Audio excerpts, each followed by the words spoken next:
여러분 야곱 잘 아시죠? 예. 야곱의 이름의 뜻은 발 뒤꿈치를 잡은 자, 이게 많이 알려졌고요. 사실은 속이는 사람, 사기꾼 이런 뜻도 있습니다. 그 이름처럼 어떻게 보면은 일생 자기의 어떤 머리를 의지하고 잔꾀로 문제를 풀어가면서 원하는 것을 얻어가던 사람이 이제 야곱이죠. 근데 이랬던 야곱도 어쩔 수 없이 혼자 남게 되겠습니다. 고향으로 돌아갈 때 형 에서가 400명의 군대를 이끌고 온다 이야기를 듣고서는 겁이 났죠. 형의 축복을 가로챘는데 형이 400명의 군대를 이끌고 온다니 자기를 죽이리라 생각을 해서 이제 염려가 된 겁니다. 여러분, 그래서 야곱이요 이때도 또 잔꾀를 썼습니다. 자기 모든 소유를 두 때로 나눠서 한 때, 두 때 보내면서 앞에 무리가 형에게 공격을 받으면 뒤엔 도망갈 생각을 한 거죠. 그리고 기도하다가 그것도 좀 부족해서 형을 달래기 위해서 좋은 예물을 택해서요, 또 세 때로 나누어 보내면서 만날 때마다 형을 위해 보내는 선물이다 소식을 전하게 했습니다. 그래서 불안해요. 그래서 자기는 마지막까지 혼자 남고 온 가족을 먼저 다 보냅니다. 그리고 이제 홀로 남게 되는 거죠. 그 야곱의 모습을 보면은 정말 가장 절박하고 큰 시련이 오면은 결국은 혼자구나 이걸 알게 돼요. 묘하게도 작은 문제, 누가 봐도 해결할 길이 보이는 문제는요 그래도 주변에 사람이 있습니다. 도와줄까 하는 사람도 있고 내가 이 사람한테 부탁하면 해결이 되지 않을까 사람을 찾죠. 그런데요, 야곱처럼 죽음이라는 큰 문제 앞에서 자기의 잔꾀도 소용없고 형제도 가족도 해결해 줄 수 없고 그동안 모은 모든 부도 이 문제를 해결할 수 없는 상황이 닥치면요 결국은 혼자 남게 됩니다. 아주 외롭고 고독한 자리에 남아서 혼자 결단을 하게 되는 거예요. 야곱이 그렇게 홀로 남아서요 밤새 누군가와 씨름을 합니다. 씨름을 하다가 그 사람이 묻죠. 네 이름이 무엇이냐?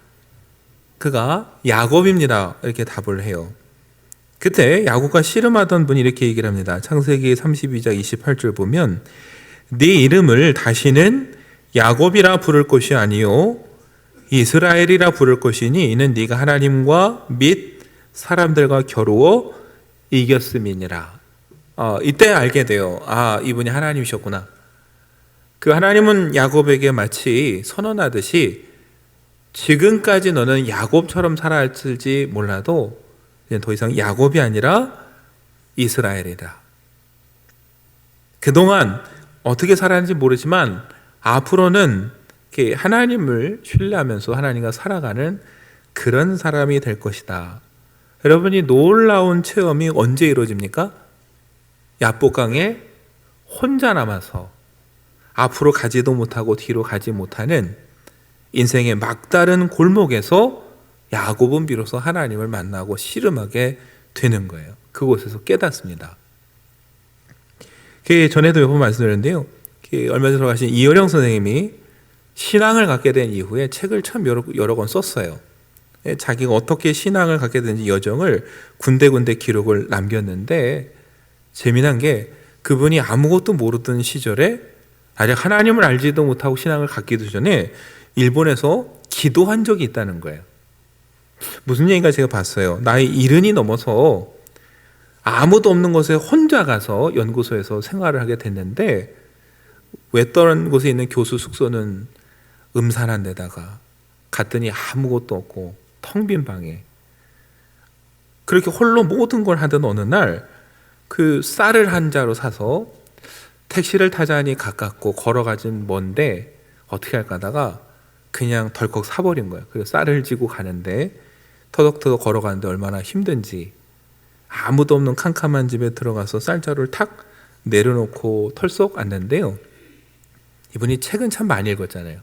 신앙이 없는데 그 순간 마음에 성경 한 구절이 떠오르더래요. 어떤 말씀이었나? 수고하고 무거운 짐진 자들아 다 내게로 오라. 너희를 쉬게 하리라. 이 말씀이 떠오르면서 자기도 모르게 그때 그 일본 교토에서 어떻게 해야 되는지도 모르고 왜 하는지도 못하는데 무릎을 꿇고 기도를 한 적이 있다고 그래요. 그래서 그분이 얘기를 했어요. 야, 무신론자가 기도를 하는 이 참 희한한 상황을 자기가 경험을 했다고. 뭔가가 그때부터 혼자 남았을 때 삶을 되돌아보면서 마음이 움직이기 시작한 거죠. 근데 결정적인 건 역시 딸의 병이었어요. 너무 사랑하고 뛰어나고 잘 나가던 딸이 갑자기 눈에 이상이 생겨서 앞을 보지 못하게 된다라는 이야기를 듣고요. 단숨에 딸이 사는 하와이로 날아갔다고 합니다.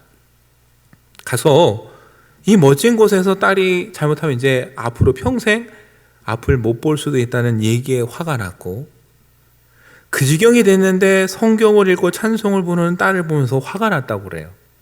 야, 지금 네가 노래가 나오니? 그 성경을 읽고 싶니? 라는 소리가 막 올라오는데 겨우 참았다고 그래요.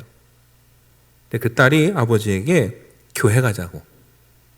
한국인이라고는 어차피 한 명도 없어서 알아보는 사람도 없는데 놀러 가는 마음으로 가자고 하는데, 여러분, 아픈 딸이 가자는데 그 소원 못 들어주겠습니까? 갔어요.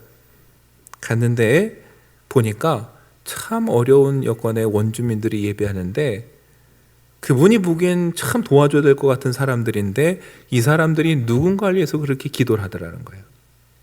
거기서 자기도 모르게 이런 생각이 들었다고 해요. 하나님이 안 계신다면 저 불쌍한 사람들 어떡할까? 우리 딸은 어떻게 될까? 그래서 그 순간 자기도 모르게 털컥 무릎을 꿇고요, 이렇게 기도했다고 합니다. 하나님, 만약 우리 딸 미나가 내일도 볼 수 있고 오늘 본 내 얼굴을 내일 또 볼 수만 있게 해주신다면은 제 남은 생을 주님께 바치겠습니다. 제가 가진 것이라고는 글 쓰는 것과 말하는 천한 능력밖에 없사오니 그것이라도 좋으시다면 당신께서 이루시고자 하는 일에 쓰일 수 있도록 바치겠습니다. 그게 계기가 된 거예요. 그리고 딸을 한국에 데려왔는데 한국의 의사들은요, 아니 눈이 다시 정상으로 됐다고, 하와이 의사들이 오진한 것 같다고. 근데 이 딸과 아버지는 말합니다. 내 눈이 진짜 안 보였는데 그게 어떻게 오진이겠냐고. 하나님의 은혜라고. 사실 이 얘기는 전에도 한번 드린 적이 있어요. 근데 여러분, 이 딸의 이야기를요, 이효령 박사님이 돌아가시기 전에 다시 하면서 인터뷰에서 뭐라고 했냐면요, 신앙은, 영성은 언제 발견하느냐? 지적인 호기심에 막다른 골목에서 만난다 그랬어요. 신동아하고 인터뷰할 때 그 얘기 하셨는데 참 인상 깊었어요. 영성은, 신앙은 언제 생기냐? 저 지성의 막다른 골목에 맞닥뜨렸을 때. 그래서 내 힘으로 더 길을 찾을 수 없고 내가 가진 능력으로 어떻게 해볼 수 없을 때 그 막다른 골목에서 그냥 호기심으로 갖고 있던 것이 뭐가 돼요? 진짜 영성이 되고 하나님을 만나는. 그러니까 그분의 삶이 그랬던 것 같아요. 교토에 혼자 남았을 때 막연하게 그냥 뭔가 있나 싶어서 기도했던 게, 딸의 질병이라는 정말 인생의 막다른 골목에서, 대한민국에서 지성이라면 그분을 빼고 무슨 얘기를 할 수 있겠어요. 그런데 그분의 표현대로 지성의 막다른 골목에서 비로소 하나님을 알게 되고 신앙을 갖게 되는 일이 그곳에서 일어난 거죠. 가만히 보면 어때요? 야곱도 거기서 일어났어요. 자기의 잔꾀로 살아가다가 그것의 막다른 골목에 다다라서 더 이상 어떻게 할 수 없을 때, 길이 안 보일 때, 그래서 어떻게 돼요? 이거 아니면 방법이 없어서 환도뼈가 부러지도록 매달릴 때, 여러분, 건성으로 알던 하나님을 다시 알게 되고 야곱이 이스라엘이 되는 거예요. 야곱이 정말 하나님을 처음 만났습니까? 그 전에도 만났어요. 들었어요. 근데 그냥 그때는 호기심이에요. 머리로 아는 거예요. 그런데 인생의 막다른 골목에 가니까 어때요? 변하는 거예요. 하나님과 씨름하는. 여러분, 오늘 이 얘기를 왜 드리냐? 예루살렘 교회가요, 또 다른 시련에 부딪히면서 절망적인 상황에 맞닥뜨렸어요. 부흥하고 전파되며 우리가 11장에서 받은 대로 안디옥에서 그리스도인이라는 이름으로 처음 불리기 시작했어요. 모든 게 잘 될 것 같았지만 또 다른 시련이 찾아왔는데 이게 전과는 차원이 다른 시련이에요. 여러분, 전에는 사도들을 통해 이적이 나타나고 무리들이 따랐기 때문에 함부로 사도들에게 손을 못 댔어요. 그런데 오늘 12장을 보면 뭐라고 합니까? 헤롯 왕이라고 했는데 예수님이 태어나던 있었던 헤롯 대왕의 손자예요. 헤롯 아그리파 1세가요 어떻게 했느냐, 그 예루살렘 교회 교인들 중에 몇 사람을 해하려고 죽이려고 계획을 하다가 누구를 죽이느냐? 요한의 형제 야고보를 죽입니다. 여러분, 사도들 중엔 최초로 순교자가 나온 거예요. 그러니 다른 사람들에 대한 핍박은 어떤지 예상이 되죠. 3절에 보시면 유대인들이 이 일을 어떻게 해요? 기뻐했다고 그랬어요. 여러분, 안디옥에서 그리스도인이라는 이름으로 불릴 때 말씀드렸죠. 그리스도를 따르는 사람들이라는 이름이지만 그 이름으로 불리는 순간 이제 뭐예요? 더 이상 유대교도 아니에요. 전혀 새로운 존재예요. 그렇기 때문에 로마도 탄압하고 유대교도 보호해주지 않아요. 유대인들이 보기에 이제 완전히 남이에요. 그러다 보니까 어때요? 그들을 핍박하고 순교하는 것을 보고요, 도와주는 게 아니라 어떻게 해요? 기뻐해요. 그러니까 헤롯이 눈치를 보다가 이제는 유대인들이 이걸 더 좋아하네? 그러니까 어떻게 돼요? 야고보를 죽이는 것을 끝나는 게 아니라 3절에 보니까 베드로마저 잡아다 옥에 가둡니다. 죽이고 싶었지만 무교절이 시작되기 때문에 죽일 수 없어서 어떻게 해요? 가두었다가 이 무교절이 끝나고 6월절이 지나면 사람들 앞에 끌어내서 죽일 계획이에요. 그래서 그때까지 옥에 가둬둡니다. 여러분, 전에도 핍박은 있었지만 예루살렘 교회는 전혀 겪어보지 않은 더 심각한 핍박에 직면을 했어요. 베드로 개인을 놓고 보면 여러분, 베드로가 옥에 갇혔을 때 어느 정도였느냐? 6절 이하를 보면요, 그 군인을 4명을 한 조로 해서 4조로 편성을 해갖고 베드로가 혹시 도망갈까봐 지키도록 했어요. 한 사람은 베드로 오른쪽, 한 사람은 베드로 왼쪽에서 같이 쇠사슬을 묶어서 같이 자고 두 사람은 감옥 문 앞에 지켰습니다. 여러분, 이런 상황에서 베드로가 과연 이 감옥을 나갈 방법이 있습니까? 없어요. 이거는 어떻게 해도 방법이 없어요. 가장 절망적인 상황이에요. 베드로는 꼼짝없이 죽을 수밖에 없고 교회는 교회의 지도자를 갑자기 잃게 됐어요. 야고보도 순교하고 베드로도 죽게 됐어요. 여러분, 이 위기 속에서 교회가 선택한 건 뭡니까? 오늘 우리가 읽은 본문 5절 마지막에 뭐라고 합니까? 교회는 그를 위하여 간절히 하나님께 기도하더라. 이게 여러분 예루살렘 교회가 선택한 방법이에요. 한치 앞을 할 수 없고 더 이상 방법이 없고 길이 없는 그 순간에 교회는 다시 기도의 자리로 갔어요. 어떻게 해야 될지도 모르고 하나님이 어떻게 하실지 상상할 수도 없지만 그럼에도 불구하고 교회는 기도했습니다. 그때 여러분 놀라운 일이 벌어지죠. 그 뒤에 7절에 보면요, 호련히 주의 사자가 나타났다고 그래요. 호련이라는 말처럼 정말 갑작스럽게 하나님의 응답은 임했고 누구도 생각하지 못한 방법으로 하나님의 기적이 나타났어요. 주의 사자가 나타나서 베드로를 깨웠습니다. 베드로의 손에 채워졌던 쇠사슬이 벗어졌고 옥문이 열렸어요. 여러분, 얼마나 놀라운지 베드로마저도요, 이게 생시인지 꿈인지 구분이 안 됐어요. 정말 그럴 겁니다. 저와 여러분이 그 입장이라도 자는데 갑자기 깨어서 일어났더니 양쪽에 군인이 같이 쇠사슬로 묶고 자고 있었는데 그게 풀리고 군인들은 아무것도 모르고 갑자기 옥문은 열리고 나가는데 아무도 알아보지 못해요.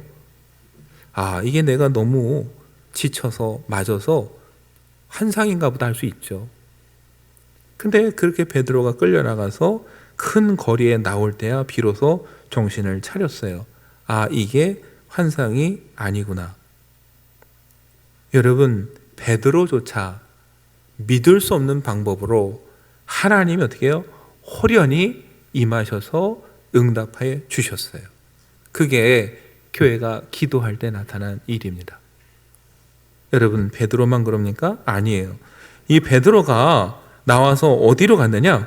나중에 성경을 보면요, 마가라 하는 요한의 어머니 마리아의 집으로 갔다고 그럽니다. 나오자마자 그곳에 갔다는 건요, 평상시에 그 집에 때가 되면 교인들이 모여서 예배하고 기도하고 있었다는 걸 보여주는 거예요. 그러니까 나오자마자 그 집에 가는 거예요. 그리고 진짜 거기 기도하고 있었어요. 베드로가 문을 두드릴 때 로데라 하는 여자아이가 나왔습니다. 베드로의 목소리를 듣고 깜짝 놀라서 문을 열어주는 것도 잊어버리고 들어가서 베드로가 왔다 외칩니다. 여러분, 나중에 성경을 보시면 알겠지만요, 그 소리를 듣고 사람들이 뭐라고 했냐면 그 여자아이에게 네가 미쳤다 그랬어요. 베드로가 옥에 갇혔는데 무슨 베드로가 어떻게, 아니다, 맞다 라고 우기니까 네가 미치지 않았으면 아마 베드로의 천사, 수호 천사라도 네가 봤나 보다 그렇게 됐어요. 그런데도 어때요? 베드로가 계속 문을 두드리자 그때서야 나가서 보고, 여러분, 성경은 베드로를 보고 놀랐다라고 기록하고 있어요. 여러분, 어떤 분들은 그래서 얘기를 합니다. 마리아의 집에 모였던 사람들이 기도는 했지만 믿음이 없었다고, 그래서 놀랐다고. 근데 여러분, 정말 이 사람들이 믿음이 없었을까요? 남을 판단하는 건 쉽습니다. 그러나 한번 생각해 보세요. 부활한 주님을 목격한 사람들입니다. 오순절 성령에 임하는 걸 경험한 사람들이에요. 이미 그 앞에 수많은 핍박을 경험하면서도 믿음을 지킨 사람들인데 우리가 어떻게 쉽게 믿음이 없다고 말을 합니까? 여러분, 믿음이 없는 게 아니라 하나님이 이렇게 해결하실 줄은 몰랐기 때문에 놀라는 거예요. 왜요? 우리가 도대체 예상하지 못한 방법이거든요. 그 시간에 베드로가 옥문이 다 열려서 나올 줄은 본인도 몰라서 이게 착각인가 했는데, 그 밤에 문 앞에서 베드로가 문을 두드린다고 누가 상상을 했겠습니까? 기도하면서도 혹 다른 방법으로 하시지 않을까? 근데 여러분, 호련히 나타난 주의 사자가 모두의 이상을 깨고 놀라운 응답을 주셨어요. 그때 할 수 있는 반응이 뭡니까? 놀랄 수밖에 없는 거예요. 여러분, 하나님을 믿어도 하나님께서 우리의 생각을 뛰어넘는 역사를 하시면 우리도 놀랄 수밖에 없는 거예요. 어떻게 하나님이 역사하실지는 우리 지혜로 알 수가 없어요. 여러분과 제가 가져야 될 건 하나입니다. 하나님을 향한 믿음이에요. 그분이 이 나의 인생의 막다른 골목에서 나를 어떻게 끌어올리실지는 모르겠지만, 그러나 그 하나님이 나의 선하신 목자 되시고 나를 구원하시는 분이라는 그 한 가지를 믿고 우리는, 여러분, 우리의 지성의 막다른 골목에서 그 주님과 다시 기도하며 씨름하는 거예요. 그럼 하나님이 야곱을 이스라엘로 만들어 주시고 베드로를 건져 주시는 거죠.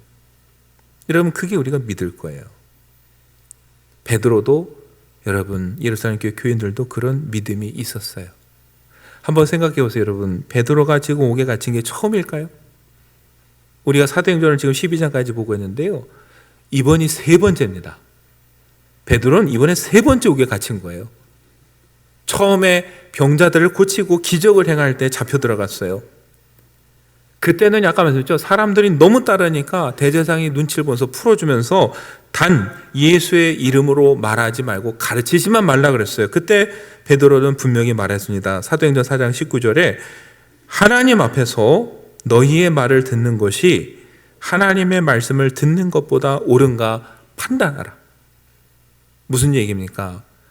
나는 주님을 예전에 배반한 적이 있는데 그 주님이 부활하신 걸 눈으로 똑똑히 보고 만지고 내가 경험했는데, 이제는 내가 그분을 더 두려워해야 되지 당신을 두려워하겠느냐. 그래서 나가서 또 주님의 이름으로 전합니다. 그러다 또 잡혀 들어갔어요. 그때 두 번째 잡혀 들어갔을 때 놀라운 일이 벌어집니다. 사도행전 5장 19절과 20절 보면 주의 사자가 밤에 옥문을 열고 끌어내어 이르되 가서 성전에 서서 이 생명의 말씀을 다 백성에게 말하라.